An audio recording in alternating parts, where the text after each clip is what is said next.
ಆತ್ಮೀಯ H16 ಅರ್ಥಾತ್ ಹೇ ಸೀತಾರಾಮಗೆ ಸ್ವಾಗತ. ನಾನು ನಿಮ್ಮ MI ಅಥವಾ ಮಲ್ಲಪ್ಪ ಜ್ಯೋತಿ ಅವರು. ಮತ್ತೆ ವಿಜೇಂದ್ರ ಅವರಿಗೆ ಮತ್ತು ನಮ್ಮ ಬಸವಗೌಡ ಪಾಟೀಲ್ ಯತ್ನಾಳರಿಗೆ ದೇರಿಗೆ ಬುಲಾವ್ ಬಂದಿದೆ ಅಂತ ಸುದ್ದಿಗಳು ಹರಿದಾಡ್ತಾ ಇದ್ದಾವೆ. ಇದೇನೋ ಒಂದು ರೀತಿ ಸೀರಿಯಲ್ ನಡೆದಂಗೆ ನಡೆದ. ಅದರಲ್ಲೂ ಇತ್ತೀಚೆಗೆ ನಮ್ಮ ಯತ್ನಾಳ ಅವರ ಇಂಟರ್ವ್ಯೂಗಳು ನೋಡಿದ್ರೆ, ಅವ್ರ ಮಾತುಗಳು ನೋಡಿದ್ರೆ ಮತ್ತಷ್ಟು ಒರಟಾಗಿ ಮಾತಾಡುವಂಥದ್ದು ಮತ್ತು ಮೀಡಿಯಾದ ಮೇಲೆ ಹರಿದು ಬೀಳುವಂಥದ್ದು ಭಾಳ ನೋಡ್ತಾ ಇದ್ವಿ. ಏನೋ ಶಬ್ದ ಬಳಸ್ತಾ ಇದ್ದಾರೆ, ಒಂದು ರೀತಿ ಅಪಮಾನಕಾರ ಜನಕ್ಕೆ ಅಂತೇಳಿ. ಅದು ಅವ್ರು ನೋವಾಗಿದೆ ಅಂತ ಇಟ್ಕೊಳ್ರಿ. ಮೀಡಿಯಾಗಳಲ್ಲಿ ಅಪಮಾನ ಆಯಿತು, ಇವ್ರಿಗೆ ಮಾತಾಡಲಿಲ್ಲ, ಹಾಗೆ ಕಳಿಸಿದ್ರು, ಹಾಗೆ ಹೀಗೆ ಒಂದಿಷ್ಟು ಬಂದಿದ್ದೇನು ಸುಳ್ಳಲ್ಲ, ಅದು ಸುಳ್ಳು ಅನ್ನೋಂಗೆ ಮಾತಾಡ್ತಾ ಇದ್ದಾರೆ ಯತ್ನಾಳರು.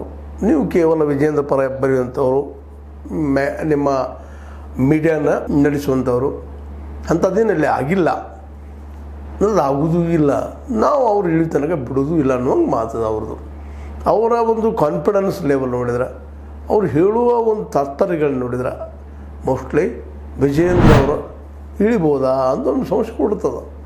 ಅವರಂತೂ ಈಗಾಗಲೇ ನಿರಂತರವಾಗಿ ಹೇಳ್ತಾ ಇದ್ದಾರೆ, ನಾವು ಯಾಕೆ ನಿಮಗೆ ಹೇಳೋಣ್ರಿ, ನಾವೇನು ಮಾತಾಡಿದ್ವಿ, ಯಾರಿಗೆ ಭೇಟಿಯಾಗಿದ್ದು ನಾವು ಯಾಕೆ ನಿಮಗೆ ಹೇಳ್ಬೇಕು ರೀ, ನೀವು ಯಾರು ರೀ, ನಾವು ಹೇಳಿದ್ರೆ ನೀವು ಹಾಕ್ತೀರೇನು ರೀ ಅನ್ನೋ ಅಷ್ಟು ಮಟ್ಟಿಗೆ ಮಾತಾಡ್ತಿದ್ದಾರೆ. ಅಂದ್ರೆ ಅವ್ರು ಇನ್ನೂ ಸಂಪರ್ಕದಲ್ಲಿದ್ದಾರೆ. ಇದರಿಂದ ದೊಡ್ಡದಂಥ ಹೈಕಮಾಂಡದ ಲೀಡರ್ಗಳಿದ್ದಾರೇನೋ ಅಂತೇಳಿ ಒಂದಿಷ್ಟು ಸಂಶಯ ಬರುವಂಗೆ ಅವ್ರು ಮಾತಾಡ್ತಾ ಇದ್ದಾರೆ. ಅವ್ರು ಮಾತಾಡಿದ ಮೇಲೆ ಹಂಗೆ ಅನ್ನಿಸ್ತಾ ಇದೆ, ಏನು ನಡೆದಪ್ಪ ದೊಡ್ಡದಾಗೆ ಏನೋ ಮಾಡ್ತಾ ಇದ್ದಾರೆ ಅಂತೇಳಿ. ಏನು ಮಾಡಿದ್ರು ಏನಿಲ್ಲ. ಆದರೆ ಇಂಥ ಚಟುವಟಿಕೆಗಳಿಂದ ಹೈಕಮಾಂಡ ಮೊದಲು ಇದರಿಂದ ಈ ಸುಳಿಂದ ಅದು ಹೊರಬರ್ಬೇಕಾಗಿದೆ. ಯಾಕಂದ್ರೆ ಆಯ್ತು, ಇವತ್ತು ದೆಹಲಿಯಲ್ಲಿ ಗೆದ್ದಿದ್ದು ಮಾತಾಡ್ತಾ ಇದ್ದಾರದ್ದು, ಹೆಂಗೆ ಸೋತು ನೋಡ್ರಿ, ಭ್ರಷ್ಟಿದ್ರು ಸೋತರು, ಹಾಗೆ ಹೀಗೆ ಆಗಿದೆ. ದೆಹಲಿಗೆ ಕರ್ನಾಟಕ ಏನು ಸಂಬಂಧ ಇಲ್ಲ. ಇರ್ಬೋದು, ಒಂದ್ರ ಪ್ರಭಾವ ಒಂದ್ರ ಮೇಲೆ ಆಗ್ತೂ ಇರ್ಬೋದಿಲ್ಲ ಅಂತ ಹೇಳೋದಿಲ್ಲ, ಸಂಬಂಧ ಇಲ್ಲ. ಯಾಕೆ ಅಲ್ಲಿ ಸೋಲಿಗೆ ಸ್ವತಃ ಕೇಜ್ರಿವಾಲ್ ಕಾರಣದಷ್ಟ. ಅಲ್ಲಿಯ BJPಗರ ಯಾವುದೇ ಪ್ರಸಂಗದಲ್ಲಿ ಅವ್ರನ್ನ ಸೋಲಿಸಬೇಕಂತ ಎಲ್ಲ ಕಡೆಯಿಂದ ಅಟ್ಯಾಕ್ ಮಾಡಿದಂಥದ್ದು. ಕೇಂದ್ರದಲ್ಲಿ ಸ್ವತಃ ಒಂದು ದೊಡ್ಡ ಗೌರ್ಮೆಂಟ್ ಇದ್ದಂಥದ್ದು, ಬಲಿಷ್ಠ ಗೌರ್ಮೆಂಟ್ ಇದ್ದಂಥದ್ದು. ಹೀಗಾಗಿ ಕೇಜ್ರಿವಾಲ್ ಹೋರಾಟ ನಾವು ನಗಣ್ಯವಾಗಿ ನೋಡ್ಲಿಕ್ಕೆ ಸಾಧ್ಯ ಇಲ್ಲ. ಆದರೂ ಸೋತಿದ್ದಾರೆ, ಅದು ಒಪ್ಪಿಕೊಂಡಿದ್ದಾರೆ ಜನನು, ಅದನ್ನು ರೆಫರ್ ಮಾಡ್ತಾ ಇದ್ದಾರೆ ನಮ್ಮ ಎಲ್ಲರೂ. ಅದಕ್ಕೆ ನಾವು ಏನು ಸೋತಿಲ್ಲ, ನಾವು ಒಕ್ಕಟ್ಟಿನಿಂದ ಹೊಂಟಿದ್ದೀವಿ ಮತ್ತು ನಮ್ಮ ನಡಕ್ಕೆಲ್ಲ ಹೊಂದಾಣಿಕೆ ಅದ, ನಾವೆಲ್ಲ ಒಂದಿದ್ದೀವಿ ಅನ್ನುವಂಥ ಮಾತು ಜೊತೆಗೆ ಈ ಒಂದು ಭ್ರಷ್ಟ ಪರಿವಾರವನ್ನು ಪಾರ್ಟಿಯಿಂದ ಕಿತ್ತು ಹಾಕಲೇಬೇಕು ಅನ್ನೋಂಥ ನಿರ್ಧಾರಕ್ಕೆ ಬಂದುಬಿಟ್ಟಿದ್ದು. ಇವರು ಅದನ್ನೇ ಮಾತಾಡ್ತಾ ಇದ್ದಾರೆ. ಅಂದ್ರೆ ಇದರ ಅರ್ಥ ಏನಪ್ಪ ಅಂತಂದ್ರೆ ಟೋಟಲ್ಲಾಗಿ ಅವರು ಹೊರಗೆ ಹೋಗೋದಕ್ಕೂ ಸಿದ್ಧಿದ್ದಾರೋ ಅಥವಾ ಅಲ್ಲಿ ಹೈಕಮಾಂಡದಲ್ಲಿ ಇವ್ರಿಗೆ ಅಷ್ಟು ಬಲಿಷ್ಠವಾದಂಥ ಒಂದು ಅಭಿಪ್ರಾಯ ಬಂದದ್ರು ಅನ್ನುವಂಥದ್ದು.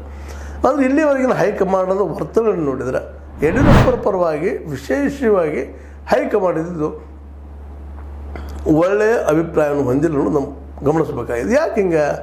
ಯಾಕಂದ್ರೆ ಹೈಕಮಾಂಡ್ ಅಂದರೆ ಈಗ ಯಾರು ಅಲ್ಲಿ ಇಬ್ಬರು ಮುಖ್ಯವಾಗಿ ಮೋದಿ ಮತ್ತು ಶಾರ್ ಅವರು ಹೈಕಮಾಂಡ್. ಅವ್ರನ್ನೊಂದು ಸ್ವಭಾವ ನೋಡ್ತಾ ಬಂದಾಗ, ಈ ರಾಜ್ಯ ಮತ್ತು ರಾಷ್ಟ್ರ ಮಟ್ಟದ ನಾಯಕರ ಸಭಾಗಳು ನೋಡ್ಬೋದು ಬಂದಾಗ BJPಯಲ್ಲಿ ಎಷ್ಟೋ ನಾಯಕರನ್ನ, ಜನನಾಯಕರನ್ನ, ಅದು ಜನಕ್ಕೆ ಬೇಕಾದಂಥವ್ರನ್ನ ಆದಷ್ಟು ದೂರ ಸರಿಸುವಂಥ, ಬದಿಗೆ ಸರಿಸುವಂಥ ಕೆಲಸ ಮಾಡ್ಬೋದು ಬಂದಿದ್ದಾರೆ ಅನ್ನೋದು ಅಷ್ಟು ಸತ್ಯದ. ಯಾಕಪ್ಪ ಅಂತಂದ್ರೆ ಇನ್ನೊಬ್ಬ ನಾಯಕ ತಮ್ಮ ಮಟ್ಟಕ್ಕೆ ಬೆಳಿಬಾರ್ದು ಅನ್ನುವಂಥದ್ದು ಮನಸ್ಸಲ್ಲಿದ್ದಂಗೆ ಕಾಣ್ತದೆ. ಇರ್ಬೋದಿಲ್ಲ ಅಂತ ಹೇಳೋಕ್ಕಾಗೋದಿಲ್ಲ.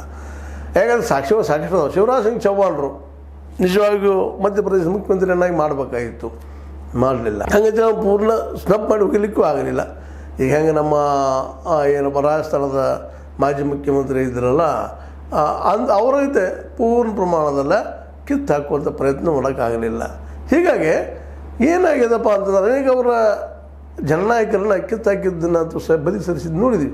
ಹಂಗೆ ಯಡಿಯೂರಪ್ಪನವರು ಸಹಿತ ಇಲ್ಲಿ ಕರ್ನಾಟಕದಲ್ಲೇ ಒಂದು ರೀತಿ ಜನನಾಯಕರಾಗಿ ಬೆಳೆದವರು. ಅದರ ಅರ್ಥ ಅವ್ರಿಗೆ ಭ್ರಷ್ಟಾಚಾರ ಆರೋಪ ಇಲ್ಲ ಅಂತಲ್ಲ, ಅವರ ಭ್ರಷ್ಟಾಚಾರದ ಆರೋಪದ ಜೈಲಿಗೆ ಹೋಗಿ ಬಿದ್ದು ಬಂದಿದ್ದಾರೆ. ತಮ್ಮ ಮಗನ ಮುಂದೆ ತರ್ತಾ ಇದ್ದಾರೆ, ಮಕ್ಕಳನ್ನ ರಾಜಕೀಯ ತರ್ತಾ ಇದ್ದಾರೆ. ಇವೆಲ್ಲ ಆರೋಪಗಳು ಪೂರ್ಣ ಪ್ರಮಾಣದಲ್ಲಿ ಸತ್ಯನ. ಇದು ಹಾಗೆ ಅಂತೇಳಿ ಅವರೊಬ್ಬರೇ ಇದ್ದಾರೆ BJPಯಲ್ಲಿ. ಉಳಿದವರು ಈ ಒಂದು ಕುಟುಂಬ ರಾಜಕಾರಣ ಮಾಡೋದಿಲ್ಲ, ಜಾತಿ ರಾಜಕಾರಣ ಮಾಡೋದಿಲ್ಲಣ್ಣ, ಅದು ಧರ್ಮದ ರಾಜಕಾರಣ ಮಾಡೋದಿಲ್ಲಣ್ಣ ಅಂತ ವಿಚಾರ ಮಾಡಬೇಕಾಗಿದೆ. ಅಂದ್ರೆ ಈ ಟಾರ್ಗೆಟ್ ಮಾಡ್ತಾ ಇರೋದು ಬರೀ ಯಡಿಯೂರಪ್ಪ ಒಬ್ಬರನ್ನಂದ್ರೆ ಇದರರ್ಥ ಇದು ವೈಯಕ್ತಿಕ ಗ್ರಜ್ಜಸ್ ಆಗಿ ನಿಂತುಬಿಟ್ಟದ. ಇದರಿಂದಾಗಿ ಸಹಜವಾಗಿ ಪಾರ್ಟಿಗೆ ಹೊಡೆದು ಬೆಳಿಗತ್ತದ ರೀ. ಪಾರ್ಟಿ ಯಾರ ಪರಪ್ಪ ಅನ್ನೋದು ಇವತ್ತಿಗೂ ಕನ್ಫ್ಯೂಸ್ ಕೇಳಿದ ತಕ್ಷಣ ನಮ್ಮ ಎಲ್ಲರೂ ಹೇಳ್ತಾರೆ, ಕನ್ಫ್ಯೂಸ್ ನೀವು ಮಾಡ್ತಾ ಇದ್ದೀರಿ, ನಾವು ಸ್ಪಷ್ಟ ಇದೆಲ್ಲ ಹೇಳ್ತಾ ಇದ್ದೀವಿ, ನಮ್ಮ ಪರ ನೀವು ಬರೀದಿಲ್ಲ ಅಂತ. ಅವ್ರು ಹೇಳಿದ ಮಾತುಗಳೆಲ್ಲ ಪ್ರಕಟ ಮಾಡ್ತಾ ಇದ್ದಾರೆ, ಜನರಿಗೆ ತೋರಿಸ್ತಾ ಇದ್ದಾರೆ.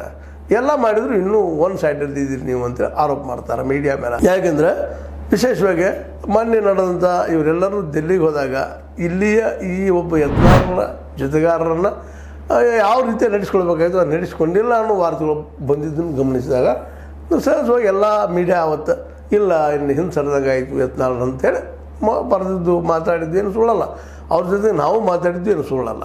ಆದರೆ ಈ ಡೆವಲಪ್ಮೆಂಟ್ ಏನು ನೋಡುವಂಥ ವಿಷಯ ನೋಡಿದರೆ, ಈಗ ಅವ್ರು ಮಾತಾಡೋ ಶೈಲಿ ನೋಡಿದರೆ ಮೋಸ್ಟ್ಲಿ ಇವ್ರಿಗೆ ಮತ್ತೇನು ಗ್ರೀನ್ ಸಿಗ್ನಲ್ ಸಿಕ್ಕೋದೇನಪ್ಪ ಅಂತೇಳಿ. ಅಂದರೆ ಇದರಿಂದ ಮೀಡಿಯಾಕ್ಕೆ ಏನೂ ಆಗಬೇಕಾಗಿದ್ದಿಲ್ಲ. ಮೀಡಿಯಾ ಏನಪ್ಪ ಏನು ನಡೀತಾ ಇದೆ ಹೇಳೋದಷ್ಟೇ ಅದ್ರ ಕೆಲಸ. ಹೇಳೋದು ಒಂದು ಸಚಿವರು ಆಗಿರ್ಬೋದು. ನೋಡ್ರಿ, ಒಂದು ಆಕ್ಸಿಡೆಂಟ್ ಇರ್ತದೆ, ಪೂರ್ವದಿಂದ ನೋಡಿದ್ರೆ ಒಂದು ಕಾಣ್ತದೆ, ಪಶ್ಚಿಮ ನೋಡಿದಿಂದ ಮತ್ತೊಂದು ತಪ್ಪು ಕಾಣ್ತದೆ, ಇನ್ನೊಂದು ಕಡೆ ದಿಕ್ಕು ನಿಂತು ನೋಡಿದ್ರೆ ಅವ್ನಿಗೆ ಇನ್ನೊಂದು ತಪ್ಪು ಕಾಣ್ತದೆ, ಎತ್ತರ ಮೇಲೆ ನಿಂತು ಮತ್ತೊಂದು ತಪ್ಪು ಕಾಣ್ತದೆ. ಎಲ್ಲ ಕೂಡಿ ಒಂದು ಎಲ್ಲೆಲ್ಲೋ ಎಲ್ಲ ಕೂಡಿದ ಒಂದು ಸತ್ಯ ಹೊರಗೆ ಬರ್ತಿರ್ತದೆ. ಹಂಗಿದೆಯಲ್ಲ. ಹಾಗಾಗಿ ಮೀಡಿಯಾದವ್ರು ನೀವು ಹೇಳಿದ್ರು ಕೇಳ್ತಾರೆ, ನಾವು ಹೇಳಿದ್ದು ಕೇಳ್ತಾರೆ, ಇನ್ನೊಬ್ರು ಹೇಳಿದ್ದು ಕೇಳ್ತಾರೆ, ಇದರೊಳಗೆ ಸತ್ಯ ಹುಡುಗಿರೋ ಪ್ರಯತ್ನ ಮಾಡ್ತಾರೆ. ಆದರೆ ಘಟನೆ ನಡೆದಿದ್ದೇನು ಸುಳ್ಳೇನಲ್ಲ. ಅಲ್ಲಿದ ಯಾವುದೇ ಮಾತಾಡದ, ಜೊತೆಗೆ ಚರ್ಚೆ ಮಾಡ್ದ, ಮರಳಿ ಬಂದಿದ್ದು ನಮ್ಮ ಯತ್ನಾಳರ ಜೊತೆಗಾರರು, ಇದೇನು ಸುಳ್ಳಲ್ಲ. ಆದರೆ ಅಲ್ಲಿನೂ ಹೇಳಿಕೆ ಆಗಿರ್ಬೋದು, ಇಲ್ಲ ಅಂತ ನೋಡಲಿಕ್ಕೆ ಆಗೋದಿಲ್ಲ. ಮೌನವಾಗಿರಪ್ಪ, ನಾವು ಮಾಡೋದು ಮಾಡ್ತೀವಿ ಕೆಲಸ ಅಂತೇಳಿ ಅದನ್ನು ಹೇಳಿದವ್ರು ಯಾರು ಅಂಥೇಳಿ ಅದನ್ನು ಭೇದ ಮಾಡಲಿಕ್ಕೆ ಓಡಾಡ್ತಾ ಇದ್ದಾರೆ ನಮ್ಮ ಮೀಡಿಯಾದವರು. ನೋಡೋಣ ಹಿಂದಿನ ಹೊರಗೆ ಬಂದೇ ಬರ್ತದೆ. ಆದರೆ ಈಗಂತ ಹೈಕಮಾಂಡ್ ವಿಜೇಂದ್ರ ಅವರಿಗೆ ಮತ್ತು ಯತ್ನಾಳರಿಗೆ ಬುಲಾವ್ ಮಾಡಿದ, ಬರ್ರಪ್ಪ ಮಾತಾಡೋಣ ಬರ್ರಿ ಅಂತೇಳಿ. ಬಟ್ ಇನ್ನಾದರೂ ಅಟ್ಲೀಸ್ಟ್ ಹೈಕಮಾಂಡ್ ತನ್ನ ವರ್ಚಸ್ಸನ್ನು ಉಳಿಸಬೇಕಾಗ್ಯದ. ಯಾವುದೇ ಒಂದು ಡಿಸಿಷನ್ ತೊಗೊಳ್ಳೋದು, ಯಾರು ಪರ ತೊಗೊಳ್ಳಿ, ಪರ ವಿರೋಧಲ್ಲ, ಪಕ್ಷದ ಪರವಾಗಿ ತೊಗೊಳ್ಳಿ. ಯಾಕಪ್ಪ ಅಂತಂದ್ರೆ ಪಕ್ಷ ಉಳಿಬೇಕಾಗ್ಯದ, ಬೆಳಿಬೇಕಾಗ್ಯದ. ಅದಕ್ಕೆ ಮತ್ತು ಇಲ್ಲಿ ಸ್ಟ್ರಾಂಗ್ ಆಗಬೇಕಾಗ್ಯದ. ಒಂದು ಏನಪ್ಪ ಅಂದ್ರೆ ಬಲಿಷ್ಠ ಪಕ್ಷಕ್ಕೆ ಬೆಳೆದು ನಿಲ್ಲಬೇಕಾಗ್ಯದ. ಆಗ್ತದೆ ಇಲ್ಲ ಅಂತಲ್ಲ. ಯಾಕಂದ್ರೆ ಈಗೇನು ದೆಹಲಿಯಲ್ಲಿ ಆದಂಥದ್ದು ಇಲ್ಲೂ ಆಗೋದಿಲ್ಲ ಅಂತೇನಿಲ್ಲ. ಮತ್ತು ಪಾರ್ಟಿ ಭಾಳ ದೊಡ್ಡದಾಗ್ಯದ, ಸಾಕಷ್ಟು ಶ್ರೀಮಂತ ಆಗ್ಯದ, ಬಲಿಷ್ಠ ಅದ. ಹೀಗಾಗಿ ಅದರಿಂದ ದೊಡ್ಡ ಒಂದು ಸಂಘಟನೆ ಅದ RSS. ಅದು ನಿಶ್ಚಿತವಾಗಿ ಕರ್ನಾಟಕದಲ್ಲೂ ಅದು ಮುಂಬರುವ ದಿನಗಳಲ್ಲಿ ಒಳ್ಳೆಯ ಸಾಧನೆ ತೋರಿಸ್ತದೆ ಅನ್ನೋದು ಎರಡು ಮಾತಿಲ್ಲ. ಆದರೆ ಈ ಕೋಳಿ ಜಗಳ ಏನದಲ್ಲ ಈ ಮಧ್ಯದಲ್ಲಿ ವಿಜೇಂದ್ರ ಮತ್ತು ನಮ್ಮ ಇವ್ರ ಮಧ್ಯೆ ಯತ್ನಾಳರ ಮಧ್ಯೆಲ್ಲ, ಇದರಿಂದಾಗಿ ಪಾರ್ಟಿಗೆ ಮಾತ್ರ ಬಹುದೊಡ್ಡ ಡ್ಯಾಮೇಜ್ ಬೀಳೋದೇನು ಸುಳ್ಳಿರಲ್ಲ.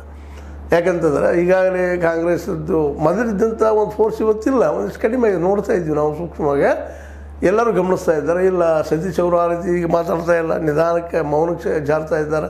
DK ಶಿವಕುಮಾರ್ ಅವರು ಅದೇ ರೀತಿ ಹೊರಟಿದ್ದಾರೆ.